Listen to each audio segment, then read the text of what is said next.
나눌 말씀은 히브리서 13장 1절에서 17절의 말씀입니다. 신약성서 히브리서 13장 1절에서 17절까지의 말씀입니다. 우리 시간에 좀 긴 말씀이긴 하지만 우리 한 목소리로 함께 우리 읽어보도록 하겠습니다. 1절부터 읽겠습니다. 형제 사랑하기를 계속하고 손님 대접하기를 잊지 말라. 이로써 부지 중에 천사들을 대접한 이들이 있었느니라. 너희도 함께 갇힌 것 같이 갇힌 자를 생각하고 너희도 몸을 가졌은즉 학대받는 자를 생각하라. 모든 사람은 결혼을 귀히 여기고 침소를 더럽히지 않게 하라. 음행하는 자들과 간음하는 자들을 하나님이 심판하시리라. 돈은 사랑하지 말고 있는 바를 족한 줄로 알라. 그가 친히 말씀하시기를 내가 결코 너희를 버리지 아니하고 너희를 떠나지 아니하리라 하셨느니라. 그러므로 우리가 담대히 말하되 주는 나를 돕는 이시니 내가 무서워하지 아니하겠노라. 사람이 내게 어찌하리요 하노라. 하나님의 말씀을 너에게 일러주고 너희를 인도하던 자들을 생각하며 그들의 행실의 결말을 주의하여 보고 그들의 믿음을 본받으라. 예수 그리스도는 어제나 오늘이나 영원토록 동일하시니라. 여러 가지 다른 교훈에 끌리지 말라. 마음은 은혜로서 굳게함이 아름답고 음식으로서 할 것이 아니니 음식으로 말미암아 행한 자는 유익을 얻지 못하였느니라. 우리에게 제단이 있는데 장막에서 섬기는 자들은 그 제단에서 먹을 권한이 없나니 이는 죄를 위한 짐승의 피는 대제사장이 가지고 성소에 들어가서 그 육체는 영문 밖에서 불사름이라.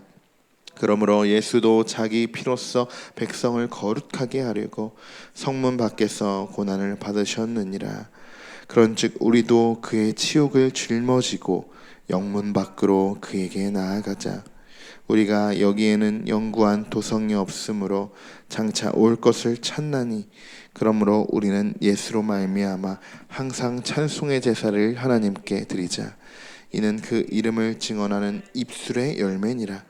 오직 선을 행함과 서로 나누어 주기를 잊지 말라. 하나님은 이 같은 제사를 기뻐하시느니라. 너희를 인도하는 자들에게 순종하고 복종하라.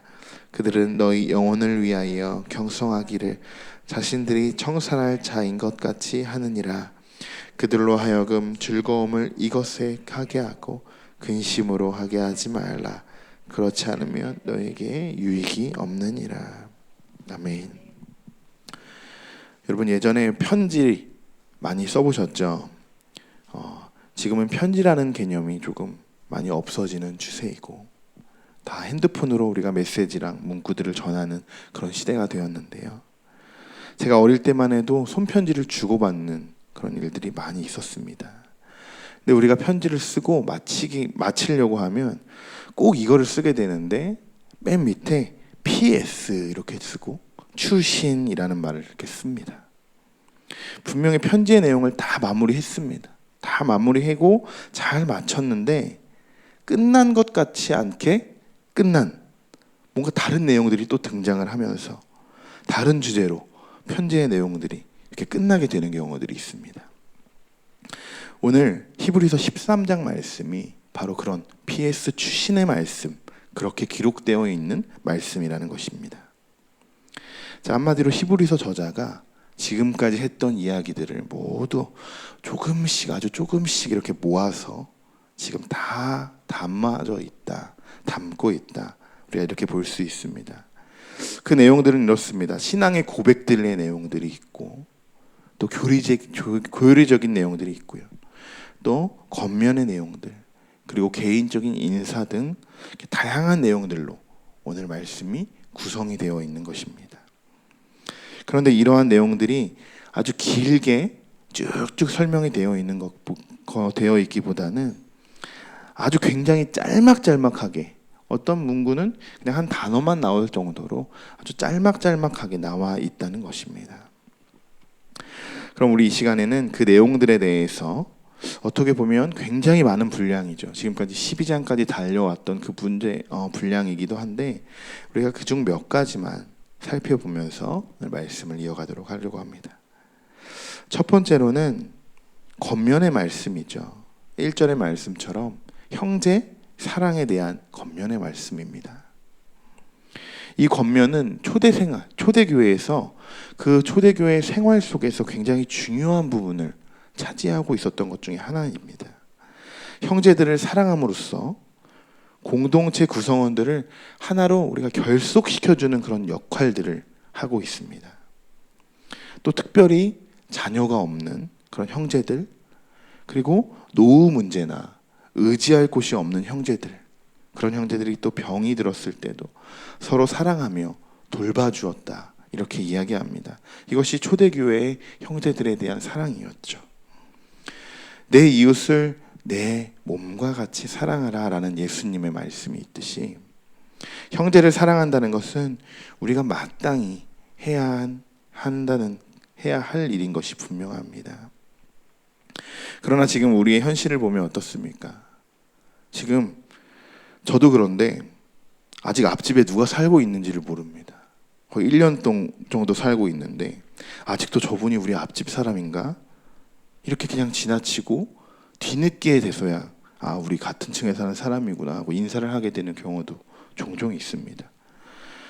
우리가 한 건물에, 한 아파트에 한 40세대, 또 많게는 한 120세대도 함께 살아가지만 고작 마주치고 또 우리가 인사하고 교제하는 사람들은 아주 극히 드물다라는 것이죠. 도시가 우리가 발전이 되고 세상도 변화되는 것이 사실은 당연한 것이죠. 우리가 지금 초대교회처럼 그렇게 살 수 있는 그런 환경들은 아닙니다. 우리가 살면서 앞으로도 우리 집 현관문은 더 아주 꽉꽉 닫혀 있을 것입니다. 사람들은 계속 서로 경계하게 되고, 어떻게 보면 내가 조금의 피해를 받지 않으려고 더 우리가 보호하려고 하고 꽉꽉 문을 닫아놓는 그런 상황들이 될 것입니다. 저는 여기에 여러분에게 이런 겉면의 말씀을 드리고 싶습니다. 우리 집의 현관문은 그래도 꽉꽉 닫혀 있을지 몰라도 여러분, 우리의 마음의 문을 활짝 열어두면 좋겠습니다.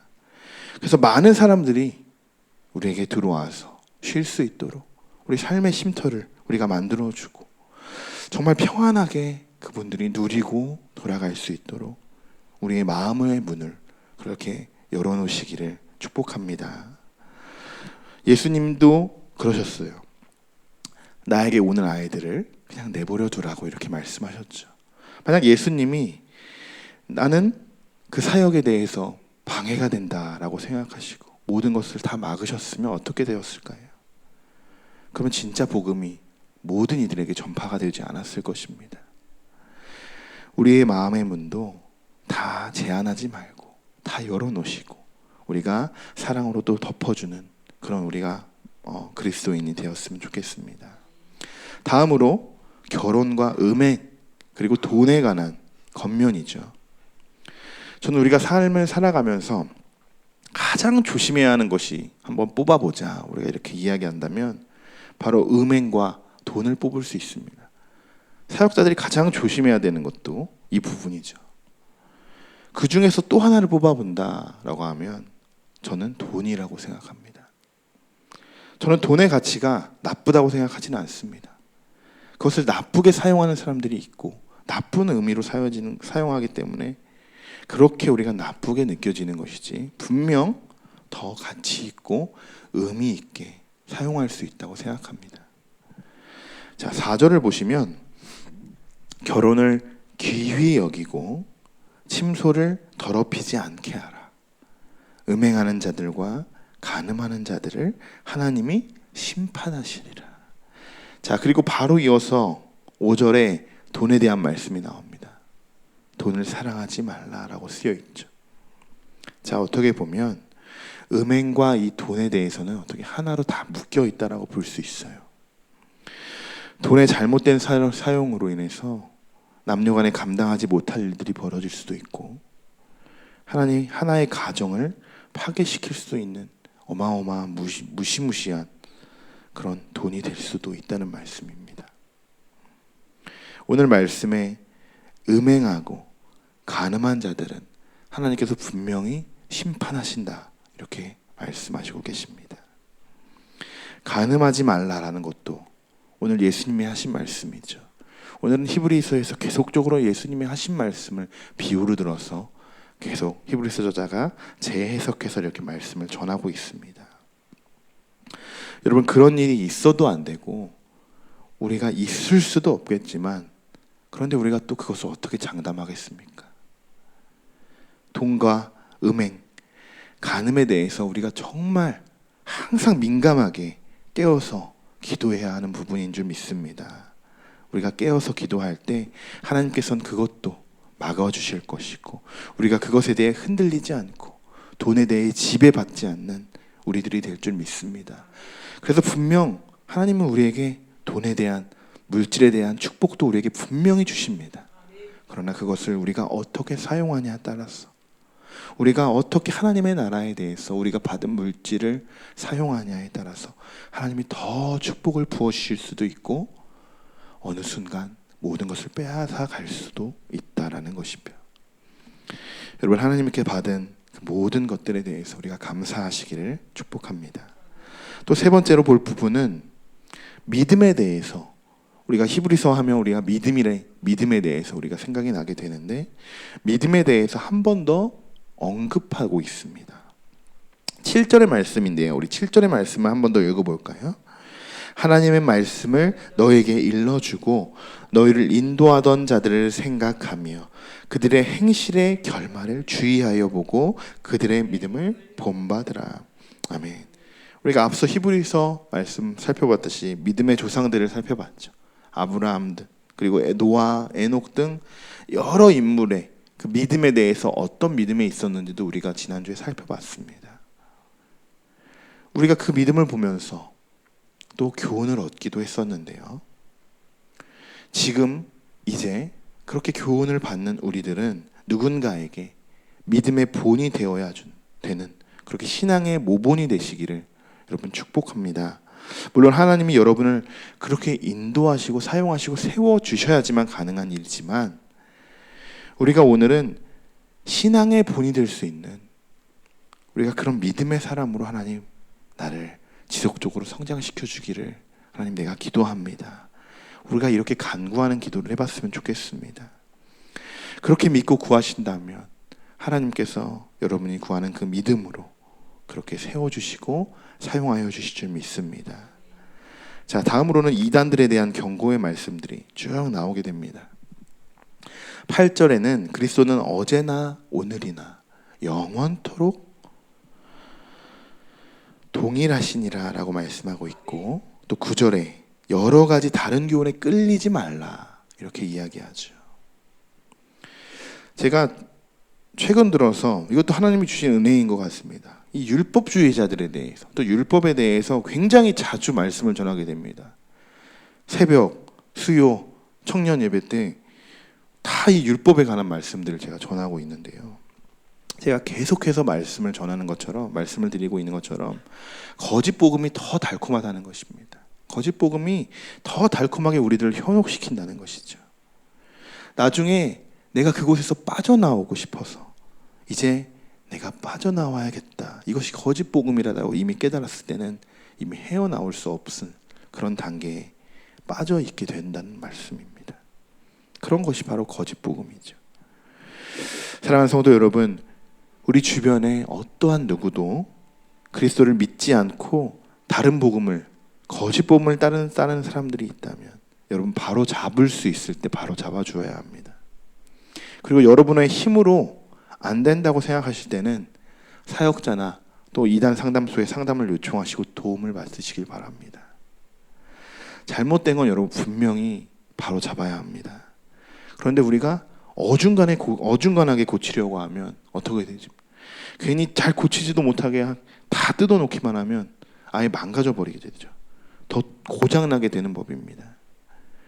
우리가 다른 복음에 따라가지 않도록 정말 조심해야 하고, 우리 주변의 소중한 가족들 그리고 이웃들에게도 그리스도의 참된 복음을 여러분들이 전해주셔야 하고, 또 여러분들이 보호해 주셔야 합니다. 그것이 우리들의 또 다른 사명이기도 합니다. 자, 마지막으로 그리스도인들이 가져야 할 마음가짐과 행실에 대해서 나오게 됩니다. 오늘 굉장히 많은 말씀들이 축약이 되어 있죠. 자, 16절을 보시면 하나님이 기뻐하는 제사는 선행과 나눔으로서의 제사이다. 이렇게 기록되어 있습니다. 선행은 필요한 사람에게 도움을 주는 것이고, 나눔은 우리가 위에서 처음에 봤듯이 형제들의 사랑, 형제적 사귐과 교제를 의미하고 있는 것입니다. 그런데 우리가 필요하다고 그냥 무조건적으로 도움을 주고 무조건적인 교제는 그런 이야기를 하는 것이 아니라, 자, 선행과 나눔. 지금 이 안에 히브리서 저자가 이야기하는 것은 뭐냐? 이 모든 형제간의 안에는 자, 사랑이 필요하다라는 것입니다. 사랑이 없이는 아무것도 할 수 없다라는 것을 마지막으로 한 번 더 강조하고 있는 것이죠. 여러분, 오늘 하루 사랑으로서 여러분들이 만나는 모든 분들에게 하나님의 선한 영향력을 끼칠 수 있는 우리 모두가 되시기를 간절히 소망합니다. 우리 함께 기도하겠습니다. 사랑의 하나님, 감사합니다. 오늘 우리는 많은 내용의 말씀들을 묵상하였습니다. 우리 안에 우리 각자에게 분명 하나님이 깨닫게 하시는 말씀이 있는 줄 믿습니다. 오늘 우리에게 주신 이 말씀을 오늘 하루 붙들며 살아가게 하시고, 만약 그것이 하나님의 경고의 말씀이고 또 우리가 교훈의 말씀이었다면 하나님, 우리가 비로소 바로 설 수 있도록 인도하여 주시옵소서. 또 돈과 음행과 다른 복음들을 나도 모르게 따라가고 있었다면 이 시간 우리가 단호하게 끊어버릴 수 있도록 하나님께서 붙들어 주시옵소서. 우리가 형제간의 사랑에 대해서도 이야기했습니다. 이 시간 우리가 안에 함께 중보해야 될 사람들이 너무나도 많이 있습니다. 우리 희강이와 유진이와 우리 조건사님을 위해서도 항상 같이 기도해 주시고, 형제간의 사랑에 대해서 우리가 정말 사랑하는 마음으로 그들을 위해서 기도해 주시길 바랍니다. 그리고 여러분 지금 생각나시는 모든 사람들을 위해서, 여러분의 가족과 이웃들을 위해서, 형제들을 위해서 우리가 함께 기도하면 정말 하나님의 선한 능력을 나타나게 해달라고, 그들에게도 하나님 붙들어 달라고, 그렇게 하나님의 기쁨이 되기를 우리가 간절히 소망하며 오늘 기도하며 나아가시길 축복합니다. 하나님, 우리를 그렇게 인도하여 주실 줄 믿습니다. 오늘도 하나님만을 위해 살아가는 우리 모두가 되기를 간절히 소망하며 예수님의 이름으로 기도드립니다. 아멘.